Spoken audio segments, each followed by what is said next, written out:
Hello, my name is Don and welcome to episode 34 of Follow my Football Manager Let's Play with Rangers.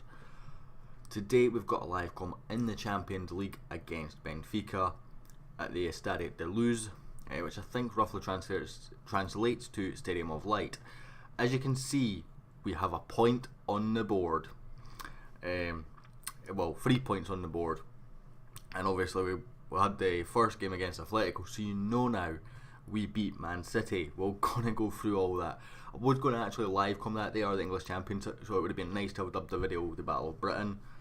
Unfortunately, the time that game happened, I just wanted to play the game and just get on with it, and my son was running around, my daughter was running around. It just wasn't a suitable time to record.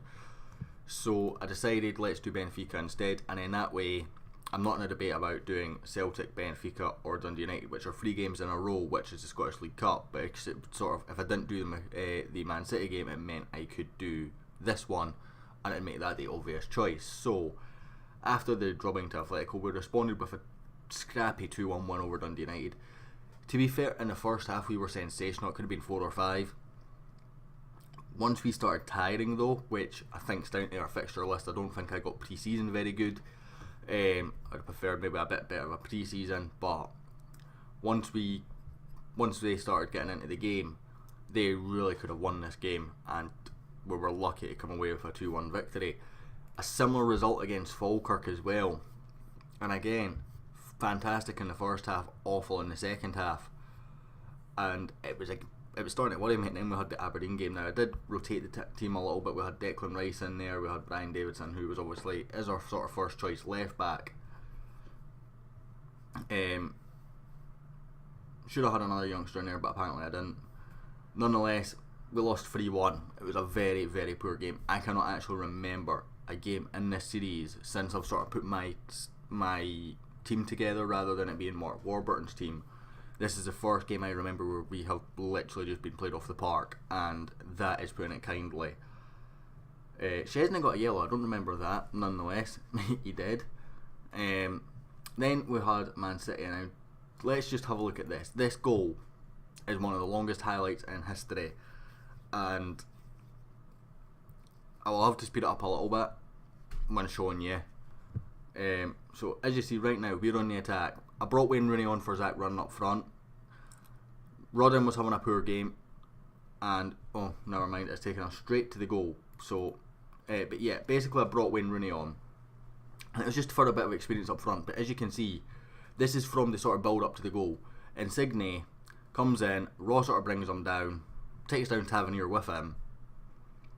Spoiler alert, because you've already seen it. Chesney saves this. And from that we go up the other end and score. It's kind of a Leicester City Watford moment in that playoff game a couple of years ago. I can't remember if it was a playoff final or a playoff semi-final, but we obviously cleared it. It goes to Varane, he plays it forward, intercepted by Sam Nicholson, who was in for the injured Nkadu. Comes to Rooney. Rooney does a lovely job holding up, finds Joe Riley, who obviously is the only left back we could have in Europe at that point.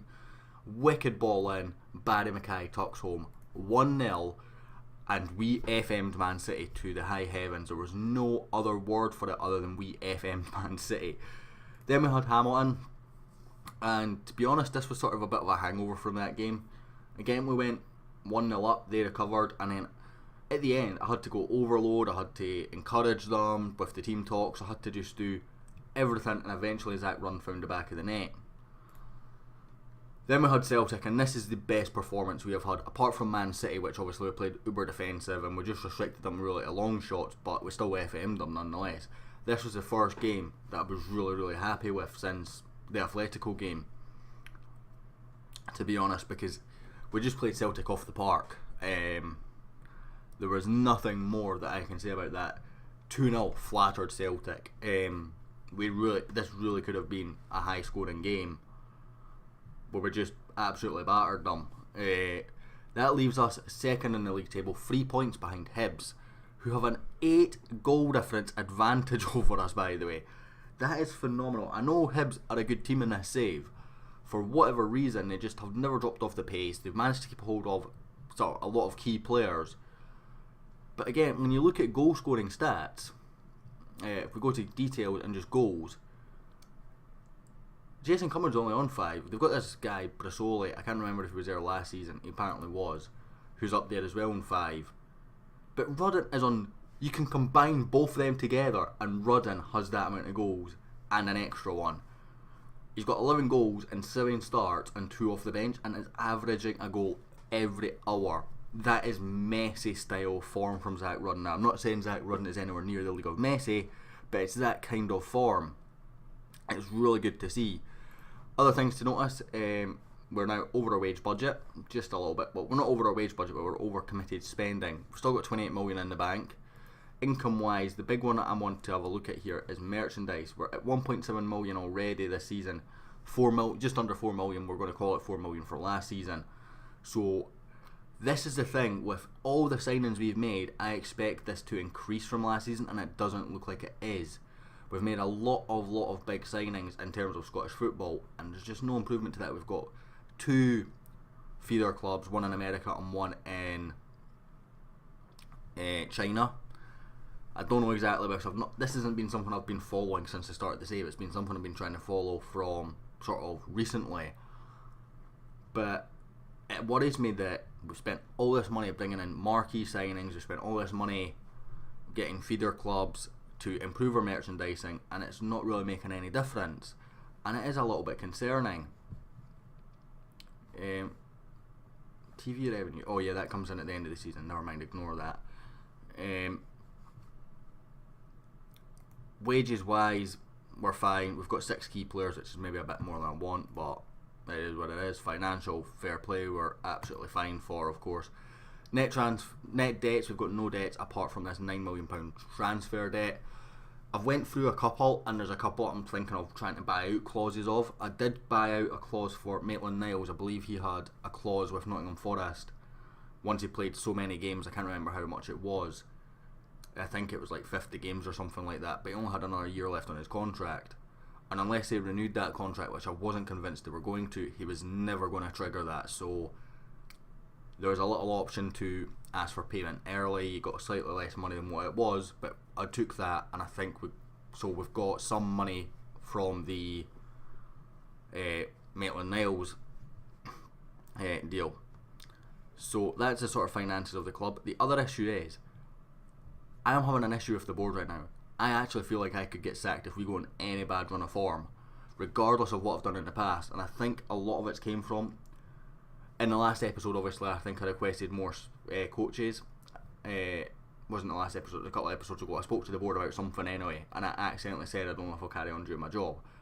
The previous comment I'd had with the board before that, I had said that in a bid to try and get the stadium upgraded, and the board seemed to have lost faith with me, and I think the only thing I can think of it is it's been down to these board chats where I've basically said to them twice I don't know how long I can carry on doing my job, one by accident, one deliberate, and obviously I backed down both times when they said we'll just resign then, and I think this has now had a negative effect on my board confidence. Obviously they're known about the successes of last season. I would say you've got to go, even since I took over this club, we've improved in stature, we've improved financially, we've got better players, we're in a much better position, but the board doesn't seem to see that. They also say that Bruno Lorenko there thinks an extremely poor financial deal. Now he is a little bit declining. I have criticised him just before the last game against Celtic about this, and he's also picked up arguments with officials off Ravel Morrison, who's getting tutored by that isn't good. Excuse me. But yeah, I don't really know exactly why the board's unhappy with me other than that. But it's a bit frustrating. Transfer wise, there's 2 deals already done deals. I think one's literally just got to be signed for the summer. Both coming in, which will edge for January, both coming in on top of the youngster that will be covered then. I won't go into the details of those, but one of them is on a big wage, so we had to get a new contract for Morrison sorted out before that signing was confirmed. He's taken another wage rise to 30,000. Now he was on 25k a week increase, so it's maybe slightly more than what it would have been last season, but it's a 5-year contract, and we've got rid of that frustrating increase that he was going to have. So while it maybe is financially less prudent this season and maybe a little bit next season, for the duration of the last contract, it's a financially sound deal. Minimum release clause had to go down a little bit. That's part of the parcel, unfortunately. It was really important to bring him down as much as we could. Nothing else really to cover team-wise. So I guess we're just going to get into this game. I'm going to go have a little think about my team, select it, and then I will bring you back for the game. And we're back. I'm sorry if there's a black screen there. It took a little while for the recording to trigger in. It says it was recording, so I do apologise if there's a little black screen. Team sort of was a bit awkward to pick. I've gone for the 4-5-1. They're saying that basically this game's got draw all over it with the media, and the bookies are saying we're favourites. I'm not so sure on that. I would take a point right now, to be honest with you. Defence picked itself. The two centre backs were the only options we had. Both Ozturk and Rice are injured. Ozturk comes onto the bench because he's orange injury rather than red, so just to have a centre back on as available in case of another injury or in case of just anything really, I had to bring Ozturk onto the bench injured. We've got all our youth centre backs are out on loan, so there was no choice there. Tavernier, obvious choice at right back, Chesney obvious choice in goal, and Baines is back and slow is getting back to match fitness as well. He's been back for the past 2 games, I think. And we had an international break in that time as well, so he could get his fitness up in training. So we are starting to get our fitness back.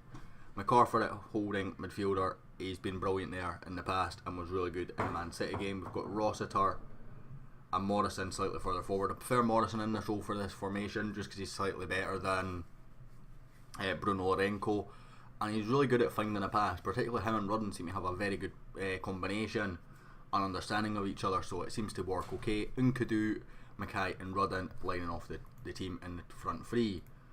Hopefully we can get a good result today and would take a point right now. I'm just going to say let's give the fans a good performance despite the odds against us, and just give some faith. I'm going to do it all camera, which I think I used to do all my team talks passionately, but I feel the team responds to Cam better than passionate this year. I don't know if that's just my team or in general. I know like sort of GW goes assertive quite a lot, which is, I've never been assertive in anything really apart from the media. When I'm sort of asked a question I don't really like, and I just assertively just say something just to sort of, right, this is that. Usually a transfer one, such and such is interested in this player, what's your thoughts? And I'll just assertively say I'm not discussing it. Benfica on the attack. We've held out for the first sort of 18 minutes here, and we're still going to hold out a good strike, well, okay strike from Jonas, but a defender just in the right place at the right time. But they're rebuilding already, and that's the end of that highlight. So panic stations over. Man City are 1-0 up against Atletico. Another corner kick here away from Nkadu. Who's that? It's on the edge of the box there, just standing there. Barry Mackay is just standing there, literally just standing there. He's finally moving, but a little bit concerning that a player can just stand there for that length of time. Literally didn't even walk towards the ball or anything. It's got to be offside, surely. Apparently not, but Ravel, Morrison clears it. The attack's not ended. Sasso clears now. Rudden loses it straight away. A little bit unlucky. I think if he gets it into his stride there, he's away. But the tackle came just at the right time. Rossiter now. MacArthur.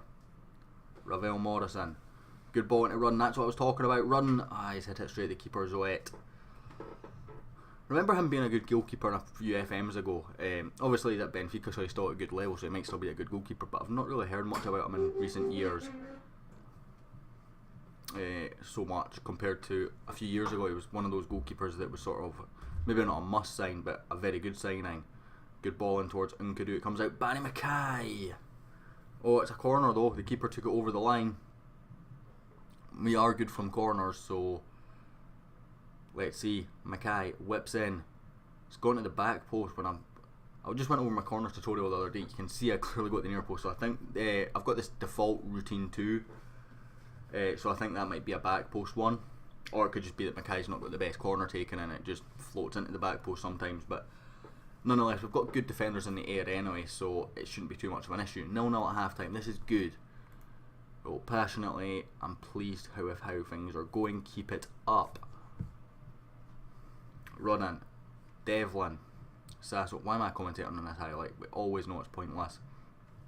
Apart from that one time I think Run scored earlier in the season when I commentated on it. Or I talked over it even. So 0-0, I said I would take 0-0. I'm happy with it right now. I'm going to bring on Bruno Lorenko against his former club in a couple more minutes for Ravel Morrison. Ravel's obviously tiring. Just to freshen up the midfield, give a bit more fitness, well, just a bit extra energy in there. We're obviously against the cost quite a lot in this game, as you would expect, and they've just hit the bar from point blank range. We've got away with that corner. I'm going to bring on Rooney for Rudden again. It worked against Man City, and I think I'm going to bring on Pozobon for Barry Mackay, which I don't really want to do, but just for fitness wise. And I'm tempted to bring on Sam Nicholson as well instead actually, but I don't know.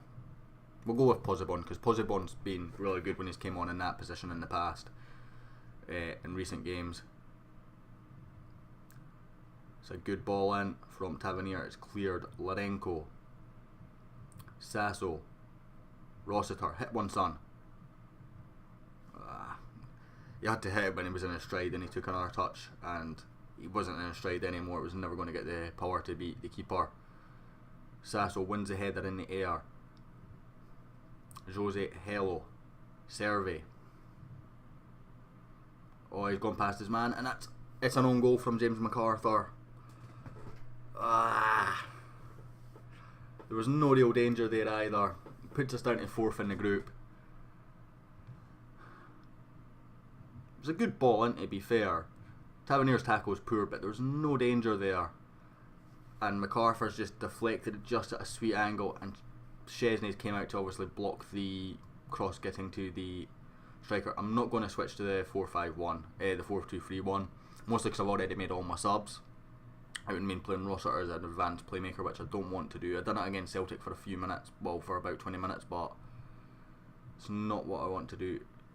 Tavernier getting a run around, but does get the ball back there. Can he find Pozobon? No, he's going to find Lorenko instead. He's just going to lose it against his former team. Still needs to develop a bit, and he's declining instead of developing, which is very, very frustrating. And Devlin's gave away a penalty. Needless. The guys, just see him down the line. I need to stop live coming away European games. Let's live come the home ones, because we seem to do well at home. Which I suppose I said, I think last season at Scottish teams 20%, or no, it was earlier this season when we had the Serbian team that we got. Scottish teams don't tend to travel well in Europe, and again we've not travelled well. We're 2-0 down to Benfica here, which is not a bad result by any stretch of the imagination. We've already got the 3 points against Man City, which was a minor miracle, as I said, with FM but nonetheless I still kind of was hoping for a point here, and it's not going to happen. You can see the team starting to tire now as well, particularly the defenders. Tavernier, Devlin, Baines, Rossiter, all absolutely knackered. Nkadu, a very poor clearance again from Nkadu. Tavernier clears it, and it's full time at the Estado de Luz. Yeah, I don't even really know what much to say there. I'm just going to say I can't fault their effort, because I'm playing a defensive formation. We're not going to create a lot of chances. We did create 8 with 6 on target, so maybe you could say we're slightly FM'd, but Benfica were obviously the better team. We actually had more possession there, which is a bit bizarre for this formation. And they had a lot of very good chances, but I think when you praise the effort, when 2-0 away from home there wasn't a bad result, I think you just have to. Anyway, that is going to end this episode. If you enjoyed, a like and subscribe is always appreciated, and I will hopefully catch you all next time.